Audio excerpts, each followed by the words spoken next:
None from me. None from me. We have minutes from September 11th, 18th, and 25th. I make a motion that we accept the minutes from the September 11th, 18th, and 25th. I'll second. So do you have a motion on the floor to approve the minutes from September 11th, 18th, and 25th? Any discussion on that, gentlemen? Mm-hmm. No, sir. Those in favor? Aye. Aye. Aye. That motion carries. Commissioner items. Commissioner Kanda.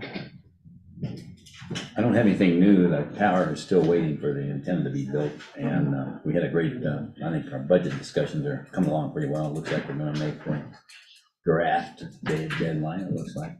October 15th. Yeah, thanks to Vernon and getting things lined out there, Lucas.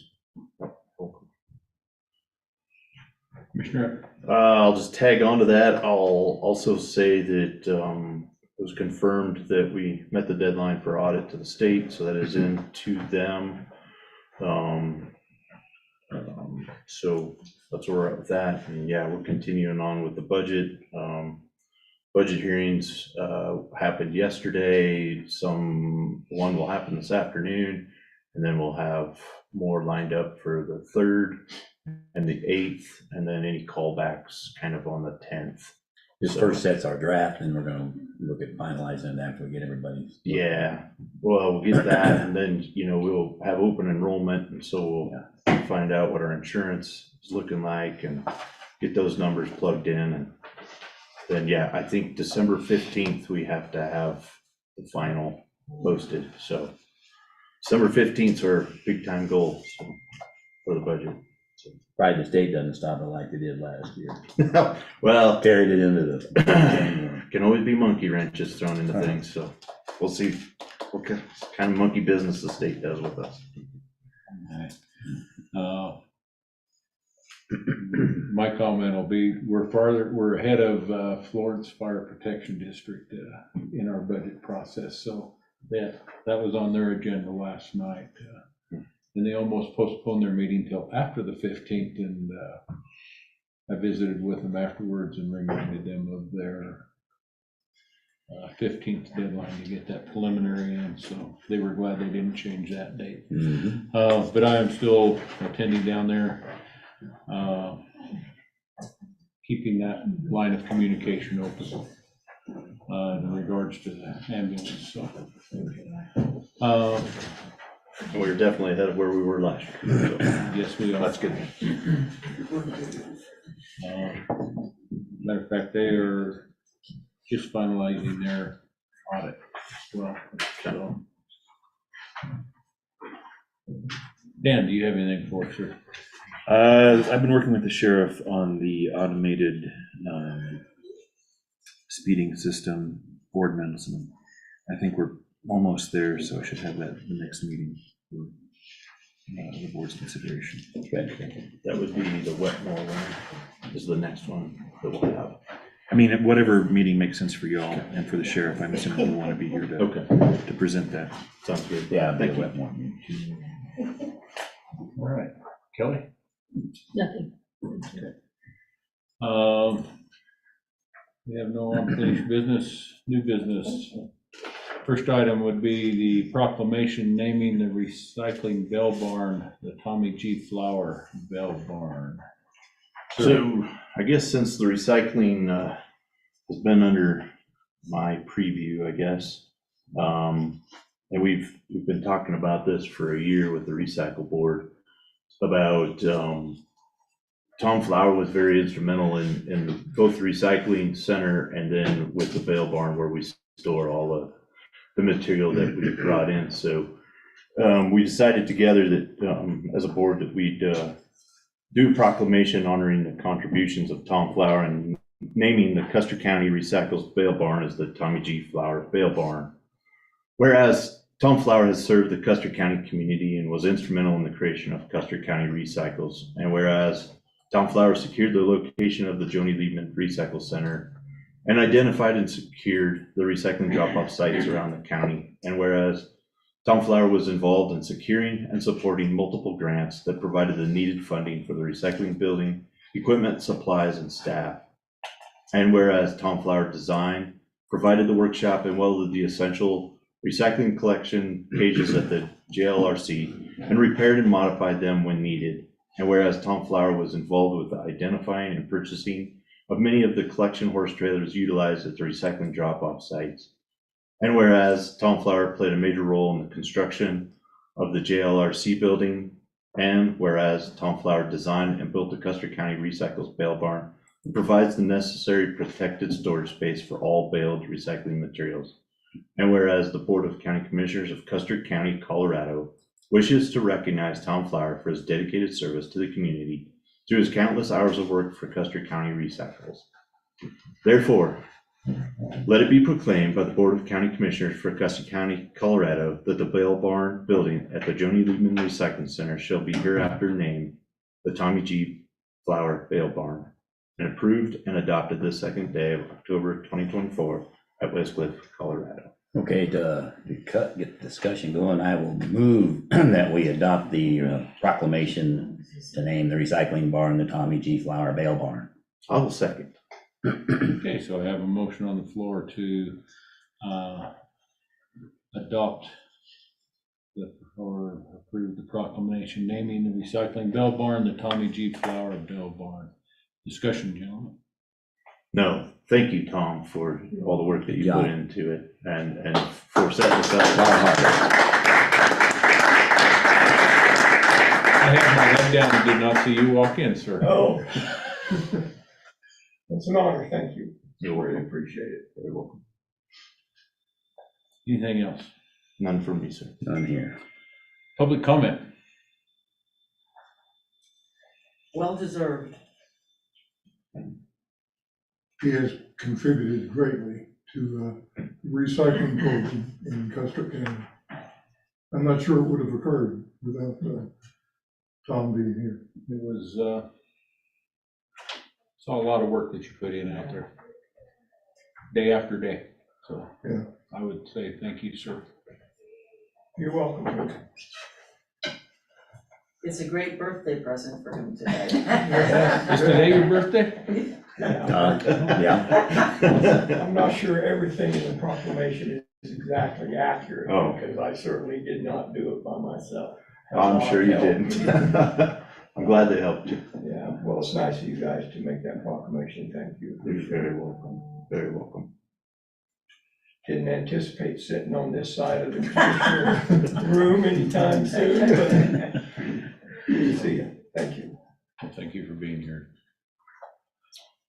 Those in favor signify by saying aye. Aye. Aye. Aye. That motion carries. You can start the signature, sir.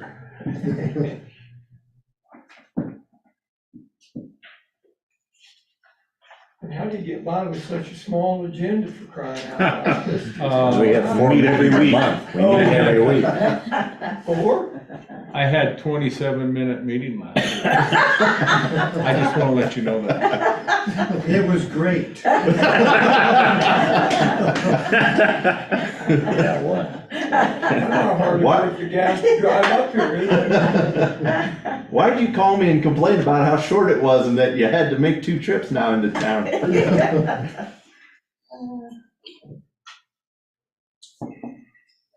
Like the new door, that's nice.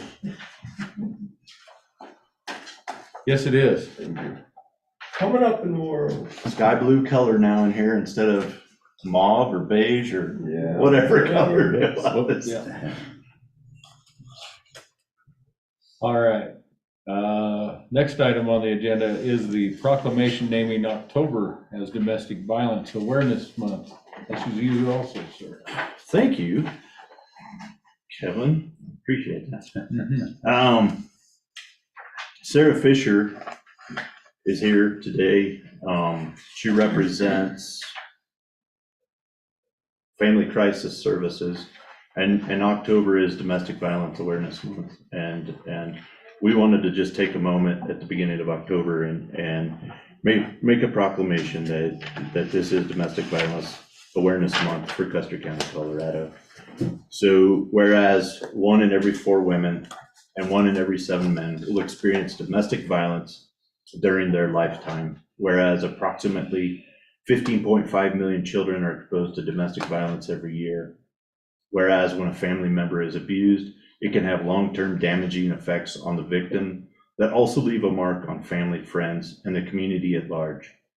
Whereas the problem of domestic violence is not confined to any group or groups of people, but crosses all economic, racial, gender, educational, religious, and societal barriers, and is sustained by societal indifference. Whereas the crime of domestic violence violates an individual's privacy, dignity, security, and humanity due to the systematic use of physical, emotional, sexual, psychological, and economic control and/or abuse. Whereas victims should help to find the compassion, comfort, and healing they need, and domestic abusers should be punished to the full extent of the law. Whereas victims of violence should have access to medical and legal services, counseling, emergency and transitional housing, and other supportive services so that they can escape the cycle of abuse. Whereas important partnerships have been formed among criminal and juvenile justice agencies, healthcare providers, allied professionals, and victim services to assist victims of domestic violence and their families. Whereas we dedicate ourselves to protecting vulnerable members of our community. Whereas Custer County has a moral obligation to work to prevent domestic violence, address its brutal and destructive effects, and make ending domestic violence a local priority. Now, therefore, let it be proclaimed that the Custer County Board of County Commissioners does hereby proclaim the month of October as Domestic Violence Awareness Month and urge all citizens to actively support Family Crisis Services work towards the elimination of domestic violence. The foregoing proclamation was duly adopted at a regular meeting of the Board of County Commissioners of Custer County, State of Colorado, held on the 2nd day of October 2024. I will do the same thing here. I will move we adopt the proclamation proclaiming that the month of October as Domestic Violence Awareness Month. Second. I do have a motion on the floor. Any further discussion? Thank you for bringing this to our attention as the months go by, and I remember doing this last year, but the time gets away from us pretty quick, and so thank you for the reminder for that, and for the work that you do in protecting those families. Would you like to speak to it at all? I don't have to, but Okay. I could. I would love to just say a couple things about my organization. Our actual housing facility is in Canyon City, that serves all of Custer and all of Fremont County. We have a 24-hour hotline, so we have, constant coverage. If anybody is in need, or if anybody knows of someone, a friend, a neighbor that just needs help, needs resources. Last year, our hotline took 1,196 calls. So we feel like we're definitely answering a need.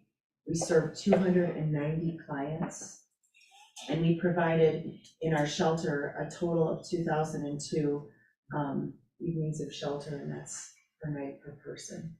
So we do feel like our work is valuable, and it's definitely meeting a need in Custer and Fremont County. Thank you guys for helping us bring awareness to the community. Thank you. Thanks. Anything from you, sir? Yes, sir. Okay. Any other public comment?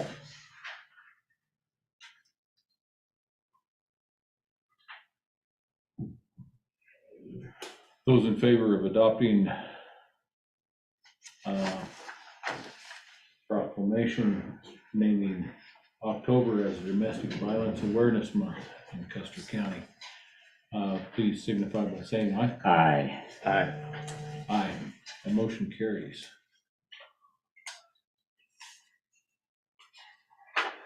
I would like to step backwards now. Do you have where I was headed? I thought so.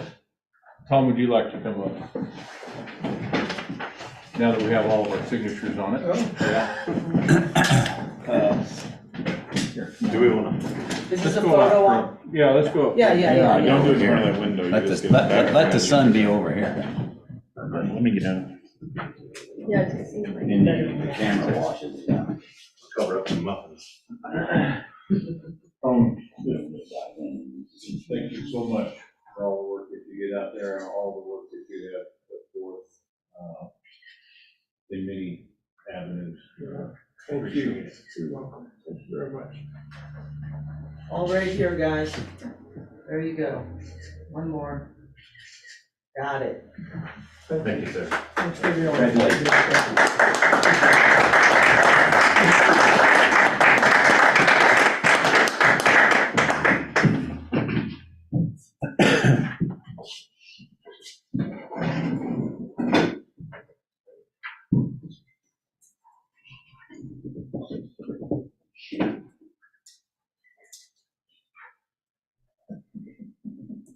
Now the boring stuff. Now the boring stuff, all righty. Get that. That needs your signature. We're on a path to set another record if we keep Oh, going. there you go. Don't say it out loud. Oh, that's right. It'll jinx it to noon. Yes, the next item will be our CTSI health insurance renewal. We need to address this today so that we have our options available for our open enrollment. Mr. Smith. So it's that time of year when CTSI members participating in the health pool need to designate their elections for medical, dental, vision, and life for 2025. As it relates to Custer County, I'll back up a little bit. The rates CTSI uses are in bands. So the lower the band number, the lower is the premium is the lowest, and then they go up. We were last year in band 1. The rates, we are now in band 0, which is the lowest premium offerage, and that's based on utilization of all the claims and costs and all that stuff. So Okay. the medical, the dental, vision, and life rates did not change for 2025, so those will not be changing. The only rate that is affected by this year's renewal is the medical. So we're going from band 1 to band 0 for medical insurance.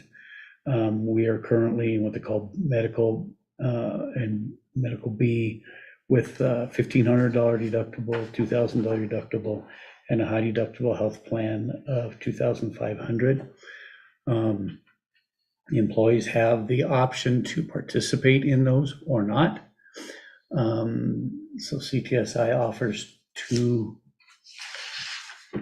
ways we can provide coverage. One is they call it a group. In other words, every plan that we have, every employee must participate in.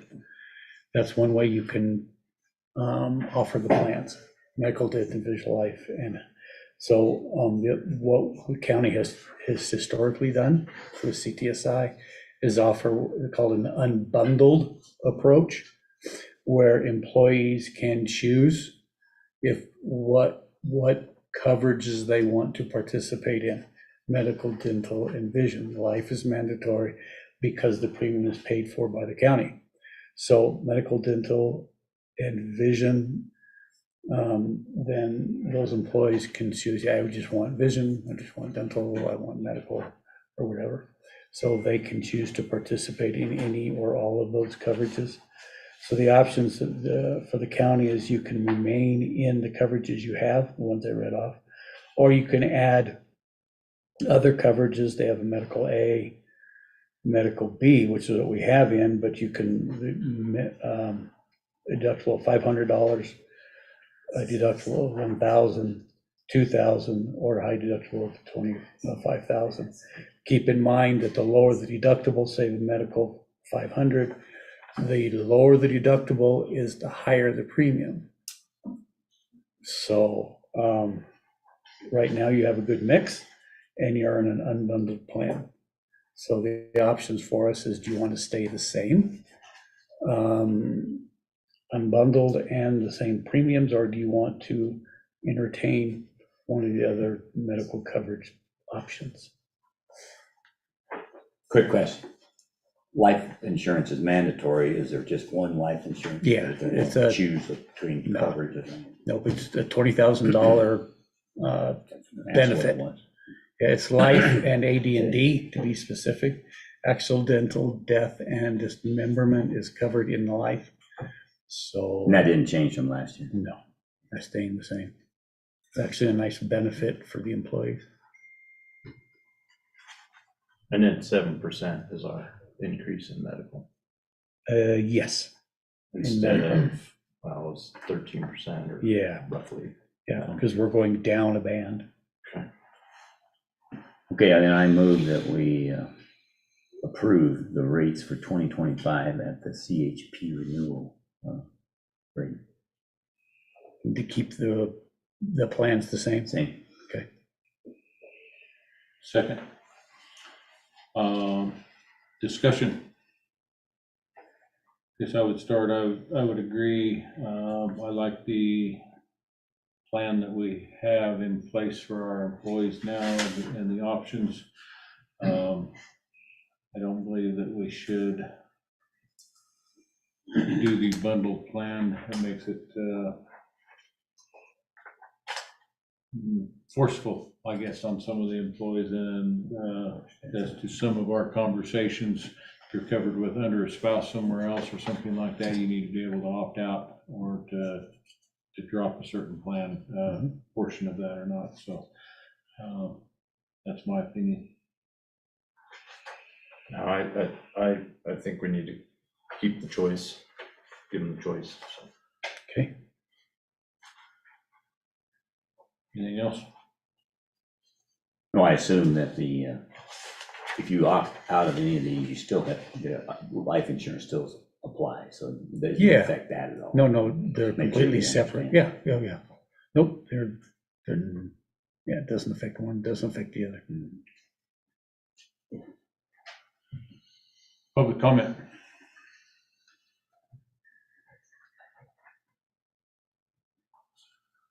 Seeing none online either.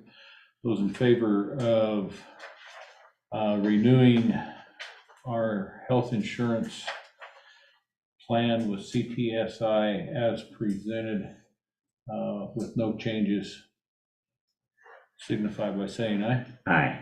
Aye. Aye. That motion carries.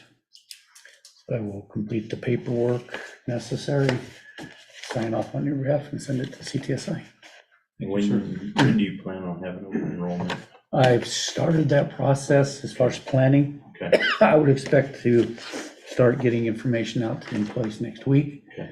And then included in that will be some dates. Okay.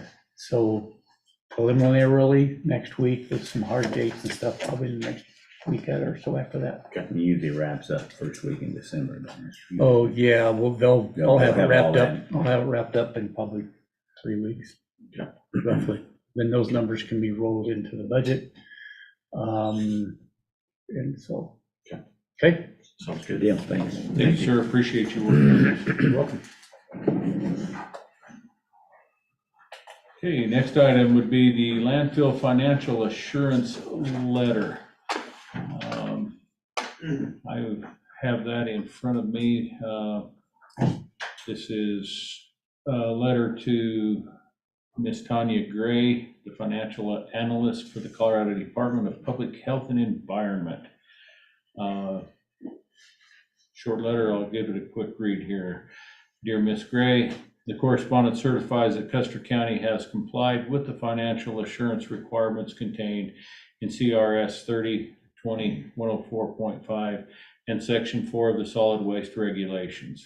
As of December 31st, 2023, $903,021 has been reported as the Custer County landfill closure and post-closure care liability. This amount represents a cumulative amount reported to date based on the use of 99% of the estimated capacity of the landfill. In September 2024, the Custer County landfill received its financial assurance cost estimate inflation update for the 2023 end of year. The estimated closure and post-closure costs are as follows. 24 closure cost estimates, $211,166.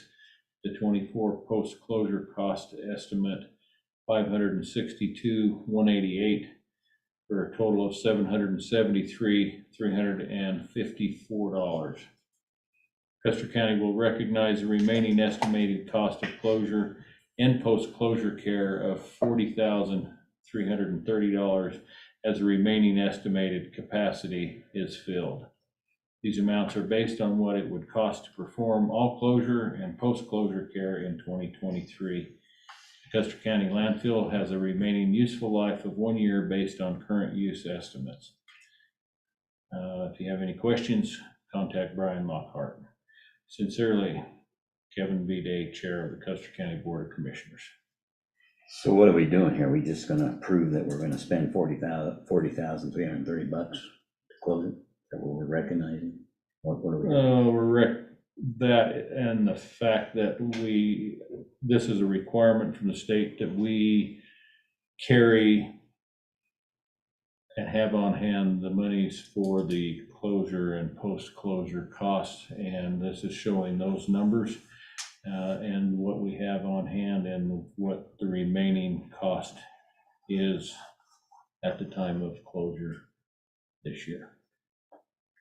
I'll make a motion that we accept this letter to Ms. Gray. And this correspondence certifying that Custer County has complied with the financial assurance requirements. Second. Any further discussion on this? So this, as you stated in the second paragraph, what we're accepting is the $903,000.21, or $21, I'm sorry, $903,021 for the total closure. Mm-hmm. Yes. That's for 23. Right. That was as of 23. As a, Next year will be bigger. yeah, absolutely. So, well, I'll talk about it after we get through this motion, but. Okay. That's all I got. Public comment. I'm Yeah. just confused. The landfill isn't closing, just a part of it is, and then The it trench. expands. The trench portion, because we are opening the open area landfill. We are on our last trench now. And that is what this addresses, is the previous trench system that we were operating. And this is where recycling really helps. Absolutely, it does. Because we compact that material, the recycled material, way more than it would have been compacted in the. And I've got Tim working on end of year, when we get to the end of the year, what would that have meant in that trench? What would that trench would have looked like had we not recycled? So I think it's a good thing. And we have conditional use of the area fill. We don't have the final letter yet back from CDPHE, but we've got a verbal from her that we can When start is that using. expected? Here anytime. Their department got,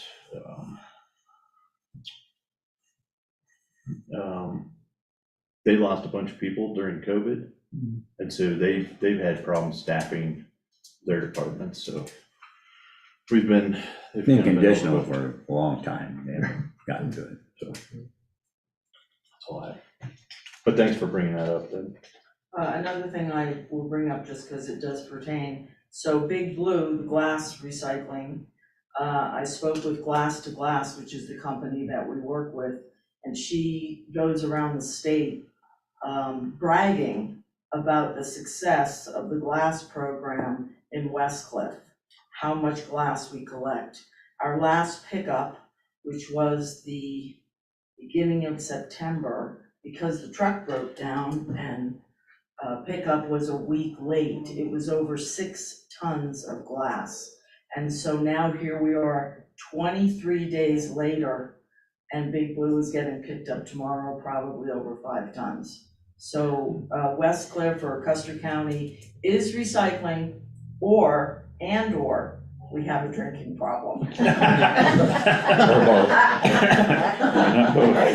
It's really, if you look in Big Blue, it's just a lot of booze. Where do they take it, then? So Iron Woman picks it up, and then it goes to a place in Broomfield, and then it gets turned back into glass. And it's the hauling fee that is the challenge. So High Country Recycling had a spirit campaign, and we raised money. Every time Big Blue gets picked up, it costs High Country Recycling $1,180. So we have enough money to get through this year, and then of course we'll have another campaign to raise money. But at this time, glass recycling is supported by contributions, and we have to get through 2025, because in 2026, a law will come into effect for producer responsibility. But that is over a year away, so we have to get through 2025. And what I think is interesting about Big Blue is that's not smashed bottles, that is full, I mean, for the most part, it's the bottles contained, it would be twice the weight. Yes, and they want as little smashed as possible. So I thought that was very interesting. Yeah. Depends on how hard they're throwing those booze bottles in. Well, no, that's true, but Glass Hard of to Glass toast is it. extremely excited about what Westcliff is doing, and like I said, she's sharing the news around the state. Awesome. Yeah. Thank you. All right. So I do have a motion on the floor to approve this letter to Ms. Gray at the Colorado Department of Public Health and Environment. Those in favor? Aye. Aye. Aye. That motion carries.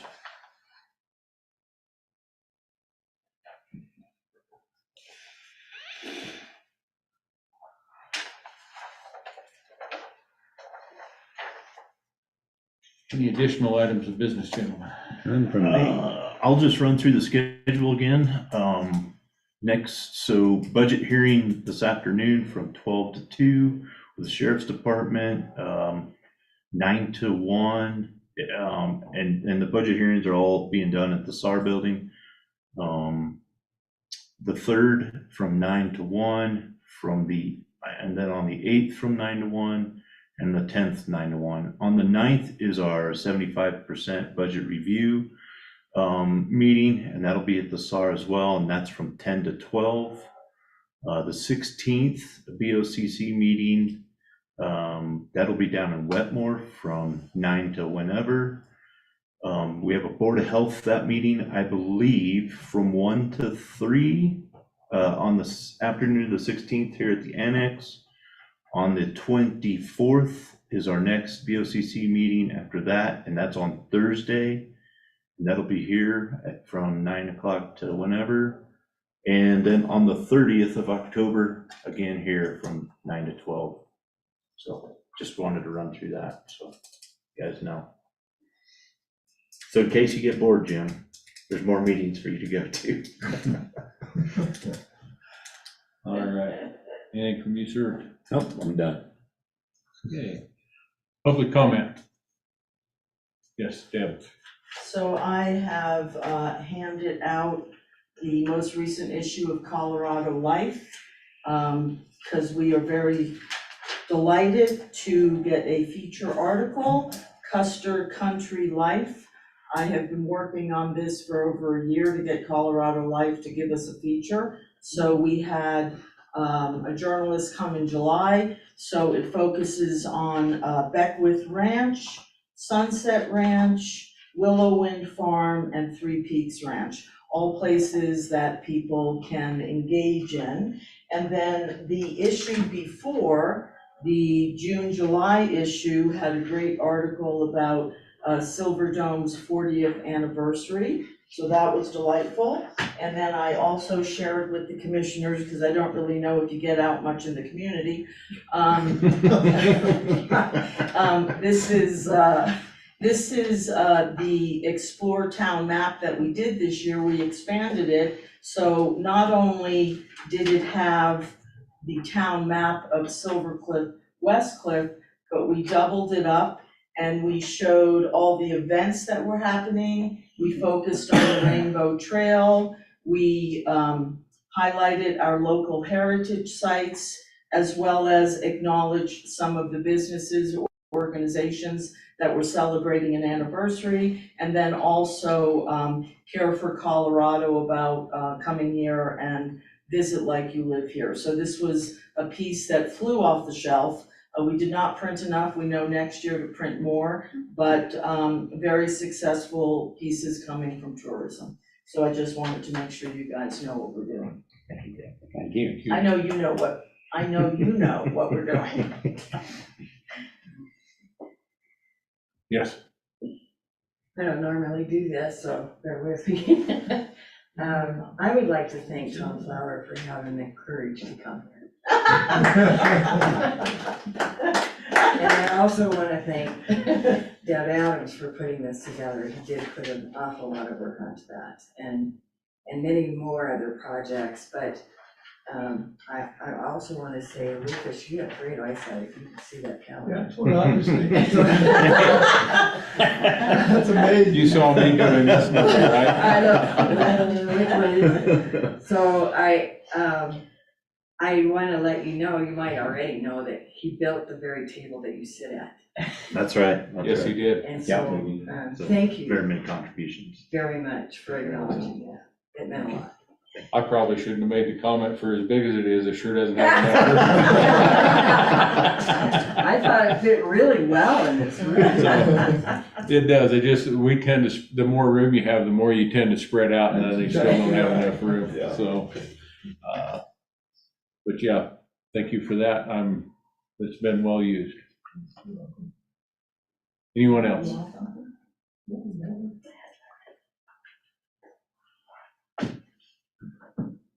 Seeing none online, I will adjourn this meeting at 9:39. Can we get a photo with the domestic? Yes. Yes, we can. Well, I thought you just said- Finish that sentence.